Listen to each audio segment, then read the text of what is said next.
I have a lot of childhood memories. First one is our daddy-daughter dates. I was a very outgoing child, to say the least. I always liked to dress up, wear wigs, do my own makeup. And so this one time, he was like, let's go on a daddy-daughter date. So I put on one of my wigs, my makeup. It looked like a clown. And we walk into Kiku's, and we sit down, and we eat. And it was so fun. I mean, we ordered half the menu because we couldn't decide what we wanted. The sizes were huge. And anytime someone, looked or, was laughing at how I looked, he gave them the most deadly stare to get them to stop. And he always let me be myself, which was a very good trait of him. So I called my mom and I was like, you will never guess who wants me to call him. And she was like, who?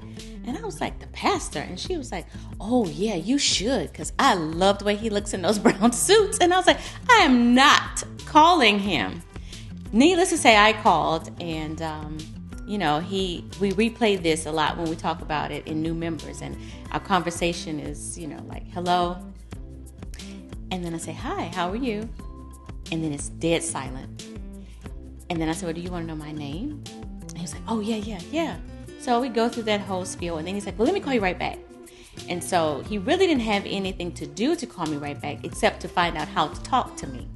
So he calls me back, and then we go to, he asked to go to dinner, and I was like, no, I can't go to dinner. I have to do my hair, I have to do my laundry, I got to get ready for work. So my mom again says, just go to dinner with the guy. So I end up going to dinner, and then after that, his personality was just amazing. I thought, he's a pastor, he's going to be quoting scriptures all day. I love the Lord, but I don't have time to be sitting there talking about the Bible all day. But it was a completely different approach. He was completely different than I anticipated. And we had a blast, and we went out every day thereafter. We went, I want to say down to Panama City or Destin, somewhere down there. And we're out fishing, and one of his good friends, Ron Hood, was actually with us as well. So we go ahead and get the rig for the fishing line, get it all together, cast it out. Next thing you know, Ron Hood is in the water, chasing after the fish. My mom, when I ask her, most of the time she'll say no. So I'll just say, okay, I'll go ask Daddy. And he'll say, I'll ask him, can I go get ice cream? And he'll say, yeah, of course. And then I ask your mom. So I just walk over, and then I just come back to him. And then I'll just ask, she's asleep. And then I'll just get my ice cream. My dad, he would let me come into work with him. So coming into work, that means I'm second in command. And when I'm second in command, I have my clipboard, and I go around and I tell everybody, hey, are you doing your work? Are you on task? And if you're not on task, guess what? You're fired. You're gone. Hold on. I love making TikToks with him. It's just so funny because it can be the slowest dance, or he just has the least amount of words to say in it, and he finds a way to just either be incredibly stiff with the dance or forget the words and end up making up his own thing.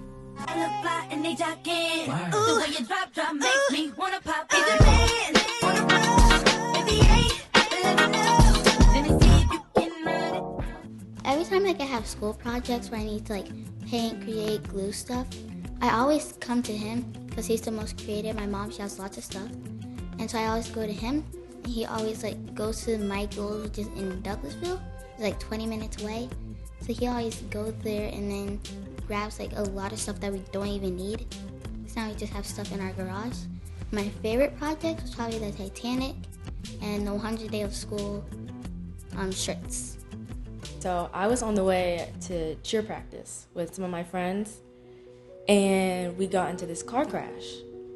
And I didn't know what I was supposed to do. My mom, she was home, she had a really bad migraine, she was staying away from her screens and stuff. I didn't want to disturb her. My dad, he was preaching. It was Wednesday, he was doing Bible study. And I remember I texted my mom, no answer, but it was just because, she had that headache. But my dad, I texted him because I knew his phone was off during Bible study. And I remember he called me and he was like, hey, where are you? And so later I found out he was in the middle of teaching and he completely stopped. And left, and he was like, I'm so sorry, guys, but my daughter just got in a car accident. I have to go to her. And he was there. Keep in mind, the church from where I was about 30 minutes, and he made a 30-minute drive about a 15-minute drive. So he was moving. And listen, fam, I'm going to need, of course, your indulgence and your understanding. Just received a call. Baby girl Charlotte was going to, the cheerleading practice, and the carpool parent had an accident. And she's fine. The car was somewhat damaged. And the parents still decided to go to the cheerleading. So I'm about to go pick up my baby girl, you know. And so if you don't mind, I trust you understand that, you know. And so we're going to suspend Bible study now. I'm closer to the gym than Cleo is, so I'm going to rush now and get her. And so let's have a word of prayer and then we'll depart. You know, that's something I don't take lightly because he has a very strong passion for what he does. And, you know, work is very important to him. And so the fact that he was able to just drop it all and come to me meant a lot. We could be halfway across the world and someone is going to know my dad. It doesn't matter where we're at. 9 times out of 10, we walk into a restaurant, hotel, sporting event. It doesn't matter what we do. Someone's going to know him, and he's going to have to take time to pretty much hear whatever they have to say. But don't get me wrong, he enjoys it, and we enjoy sharing him with the world because that's exactly what he wants to do. And he's here for a reason, as we know. He's always willing to talk to people. You know, he's not one of those people who get irritated easily when talking to others. You know, I remember one time we were out, and this woman, she came up to him, and we were on our way to dinner. And so he was ready to just, you know, let loose and whatever. And she came, and she was talking about, like, how she was having trouble with, like, her father. And I remember he sat down, you know, he was like, Corey, you know, you can call one of your friends. They can come eat dinner with you. And this woman, she was talking about, you know, her dad got sick, and she didn't really know what to do, and she just needed counseling. And so he literally dropped everything to go and talk to her and console her and let her know, you know, it's going to be okay. Things are going to get better. And I think it's a good quality of his. You know, he understands, like, he's not only a pastor, you know, someone to give you a spiritual connection, but he's someone you can talk to and he's a shoulder to lean on, whether you know him as personally as I do or if you just met him. So I learn a lot from him. Like, when I grow up, he normally pays. We can't go 1 week without him paying for another person at the restaurant. And I learned, like, when I grow up, I can get, like, my card and stuff. I'll pay for them. And if someone asks, like, can I have a little bit of money to go someplace, he'll always, like, give it to you. Or he'll always, like, if something's going on, he'll always talk to you and help you about it. And so to see his heart and to know his heart, which is for people, so it's not by accident that he is a shepherd of people, and he, you know, even beyond that, likes to lead and likes to teach and like to groom. You know, the generosity that you hear so much about, you know, stems from who he is as a person. You know, I've seen single mother where he's paid her mortgage or paid the rent. I've seen him give his entire anniversary offering away to people who were struggling at any given moment. It didn't matter if you were a member or not. If you were present at that time and you needed help, you got help. I remember one time the radio station called and was like, we have a single mom whose van just got stolen or the van was crashed. He bought a brand new van for that mom to be able to get to and from work. So what we see and what's displayed on the outside, you know, we also see it even when we're having our family time. You know, it doesn't matter. Some people, you know, don't want to speak or they want to say hi, whatever. But if he knows that you're there, or even if he does not know you, I've seen him, you know, if it's somebody's birthday and he's like, oh, whose birthday? He'll just go to the table and say, dinner is on me. Or just this past week, Ambassador Young's wife was in breakfast. We're having breakfast. I forget where we were. And he was like, oh, my God. And so when we were walking out, he was like, breakfast is on me. And the young lady that was with her said, well, today is her birthday. And so that made it even more special. Like, he had no idea. But it doesn't even matter if it was, you know, Ambassador Young's wife or just anybody. Just, you know, it could have been a group of girlfriends. And he would just take the time and, you know, pay their bill. Unbeknownst to them, he doesn't make a scene with it.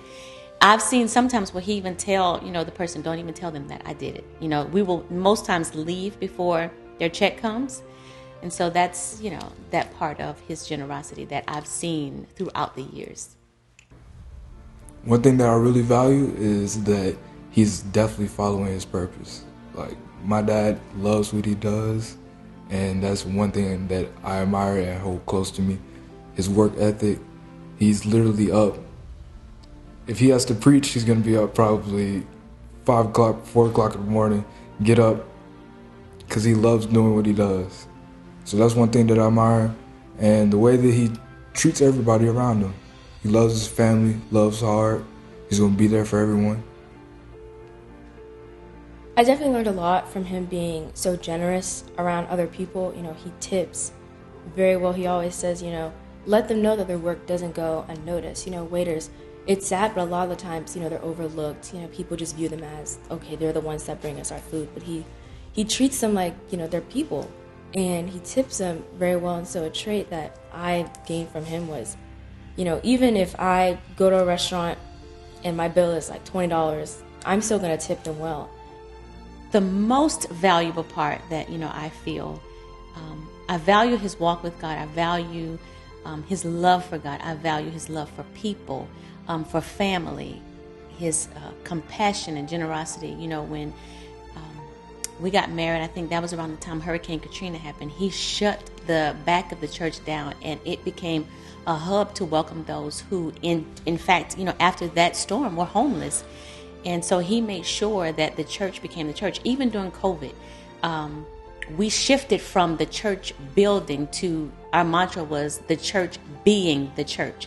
And so he shifted the entire congregation to, you know, come together and love on. Although we couldn't come together, you know, we became what Christ had the church to be. And so he was focused on that. So I appreciate his work ethic, his compassion. You know, being in school, he doesn't need another degree, but he just strives for excellence. And that speaks volumes in how Elizabeth has, you know, moved forward and been able to not just survive, not just thrive with COVID, but survive in the midst of COVID when everybody was shutting down. It's because he values excellence. And, you know, when he told us he was going back to school, I was just like, for what? But it just speaks to who he is. He never wants to settle. He always feels that there's something better out there. And so by not being, you know, settling for, it's not even status quo at this point, because with all the degrees that he has, really and truly, he does not need another one. But that just speaks to who he is as a person, as a leader, as a pastor, and just as a man. Happy birthday, Pops. I'm excited to see what you do in this next chapter of your life. I'm so thankful for you. I love you. I appreciate you. And I'm excited to see exactly what you do. It gets greater later. I appreciate you. Happy birthday, Daddy. I love you so much. I hope that your 50th birthday is full of happiness, love, and more fun. Love you. Well, my love, today is your day, and I pray that you take in all of the love that has been showered upon you. I know that you don't like, or not that you don't like it, but you feel that it's really not necessary, that you don't need it. But like I said, and I will continue to say, you deserve it. So today, take it in, allow us to honor you and celebrate you as you are embarking upon this new chapter in life. I love you. I celebrate you. I honor you for the man that you are. Happy, happy birthday. Happy birthday, Daddy. I love you so much. Thank you for being the best father ever.